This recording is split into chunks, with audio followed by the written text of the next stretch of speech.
Job, chapitre 39. Sais-tu quand les chèvres sauvages font leurs petits? Observes-tu les biches quand elles mettent bas? Comptes-tu les mois pendant lesquels elles portent? Et connais-tu l'époque où elles enfantent? Elles se courbent, laissent échapper leur progéniture et sont délivrées de leur douleur. Leurs petits prennent de la vigueur et grandissent en plein air, ils s'éloignent et ne reviennent plus auprès d'elles. Qui met en liberté l'âne sauvage et l'affranchit de tout lien? J'ai fait du désert son habitation, de la terre salée sa demeure. Il se rit du tumulte des villes, il n'entend pas les cris d'un maître. Il parcourt les montagnes pour trouver sa pâture, il est à la recherche de tout ce qui est vert. Le buffle veut-il être à ton service? Passe-t-il la nuit vers ta crèche? L'attaches-tu par une corde pour qu'il trace un sillon? Va-t-il après toi briser les mottes des vallées? Te reposes-tu sur lui parce que sa force est grande? Lui abandonnes-tu le soin de tes travaux?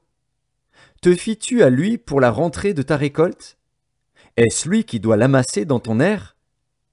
L'aile de l'autruche se déploie joyeuse.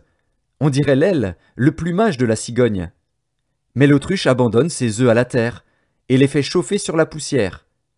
Elle oublie que le pied peut les écraser, qu'une bête des champs peut les fouler. Elle est dure envers ses petits, comme s'ils n'étaient point à elle. Elle ne s'inquiète pas de l'inutilité de son enfantement. Car Dieu lui a refusé la sagesse, il ne lui a pas donné l'intelligence en partage. Quand elle se lève et prend sa course, elle se rit du cheval et de son cavalier. Est-ce toi qui donnes la vigueur au cheval, et qui revêt son cou d'une crinière flottante? Le fais-tu bondir comme la sauterelle? Son fier hennissement répand la terreur. Il creuse le sol et se réjouit de sa force, il s'élance au devant des armes. Il se rit de la crainte, il n'a pas peur, il ne recule pas en face de l'épée. Sur lui retentit le carquois, brille la lance et le javelot. Bouillonnant d'ardeur, il dévore la terre. Il ne peut se contenir au bruit de la trompette. Quand la trompette sonne, il dit « En avant !» Et de loin il flaire la bataille, la voix tonnante des chefs et les cris de guerre. Est-ce par ton intelligence que l'épervier prend son vol et qu'il étend ses ailes vers le midi?